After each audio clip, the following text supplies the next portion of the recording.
നമസ്കാരം. News independent speed news 20ലേക്ക് സ്വാഗതം. വാർത്തകൾ വായിക്കുന്നത് ജനനി. ഇപ്പോഴത്തെ പ്രധാന വാർത്തകൾ.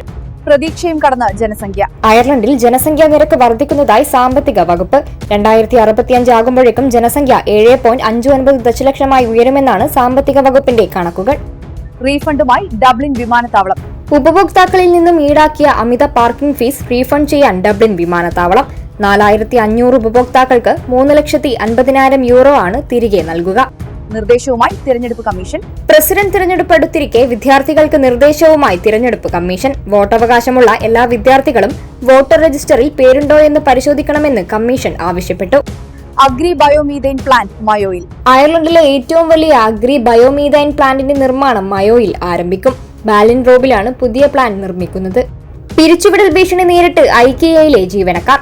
40ഓളം പേരാണ് കമ്പനി മാനേജ്മെന്റ് തലത്തിൽ വരുത്തുന്ന മാറ്റങ്ങളെ തുടർന്ന് പ്രതിസന്ധിയിലാകുക. ഗാസ പരാമർശത്തിൽ ജിം ഗാവിനെ വിമർശിച്ച് സിൻഫെയിൻ. ഗാവിൻ പരാമർശം പിൻവലിക്കണമെന്ന് സിൻഫെയിൻ നേതാവ് പിയേഴ്സ് ദോഹർട്ടി ആവശ്യപ്പെട്ടു. അയർലൻഡിലെ ജനസംഖ്യ വികസന പ്രവർത്തനങ്ങൾക്ക് തടസ്സമാകുന്നുവെന്ന് വ്യക്തമാക്കി പ്രധാനമന്ത്രി. അടിസ്ഥാന സൗകര്യ വികസനത്തിൽ ശ്രദ്ധ കേന്ദ്രീകരിക്കുന്നതാണ് ഇത്തവണത്തെ ബജറ്റെന്നും മൈക്കിൾ മാർട്ടിൻ. വംശവെറിക്കെതിരെ കാർണിവൽ. അയർലൻഡിൽ വംശീയ ആക്രമണങ്ങൾ വർദ്ധിക്കുന്നതിനിടെ ഡബ്ലിനിൽ വംശവെറിക്കെതിരെ carnival. United against racism and ലേഷ്യയിലെയാണ് ഈ മാസം 27-ന് കാർണിവൽ സംഘടിപ്പിക്കുന്നത്. അടിയന്തര നടപടി ആവശ്യപ്പെട്ട് വ്യാപാരികൾ.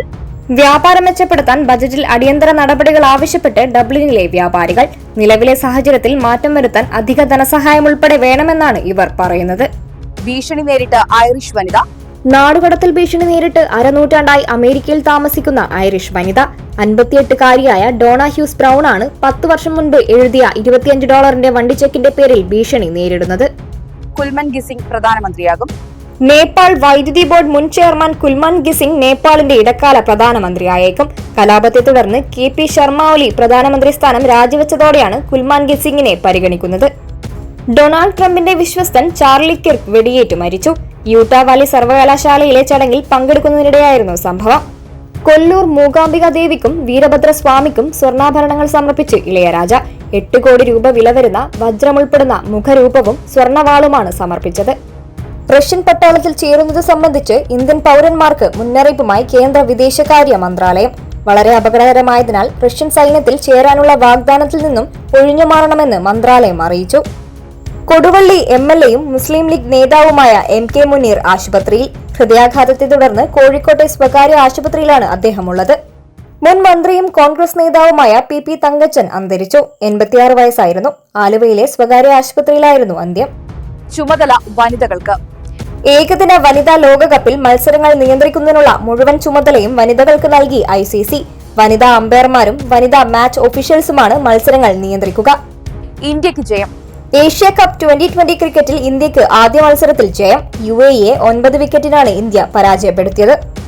അയർലൻഡിൽ മഴ കനക്കും. അയർലൻഡിൽ വെള്ളപ്പൊക്ക സാധ്യത പ്രവചിച്ച് മെറ്റ് അയർലൻഡ്. വരും ദിവസങ്ങളിൽ രാജ്യത്തിന്റെ വിവിധ ഭാഗങ്ങളിൽ ഒറ്റപ്പെട്ട അതിശക്തമായ മഴ ലഭിക്കുമെന്നാണ് പ്രവചനം. മത്സ്യത്തൊഴിലാളികൾക്ക് ജാഗ്രതാ നിർദ്ദേശം. കേരളത്തിലെ മത്സ്യത്തൊഴിലാളികൾക്ക് ജാഗ്രതാ നിർദ്ദേശം നൽകി കാലാവസ്ഥാ വകുപ്പ്. ശക്തമായ കാറ്റിന്റെ പശ്ചാത്തലത്തിലാണ് മുന്നറിയിപ്പ്. കൂടുതൽ വാർത്തകൾക്കും വീഡിയോകൾക്കുമായി newsindependence.com എന്ന വെബ്സൈറ്റും ന്യൂസ് ഇൻഡിപെൻഡൻസ് ഫേസ്ബുക്ക്, ഇൻസ്റ്റഗ്രാം പേജുകളും വാട്സ്ആപ്പ്, യൂട്യൂബ് ചാനലുകളും സന്ദർശിക്കുക. ലൈക്ക്, കമന്റ്, ഷെയർ, സബ്സ്ക്രൈബ് എന്നിവ ചെയ്യുന്ന കാര്യം പരിഗണിക്കുക. നമസ്കാരം.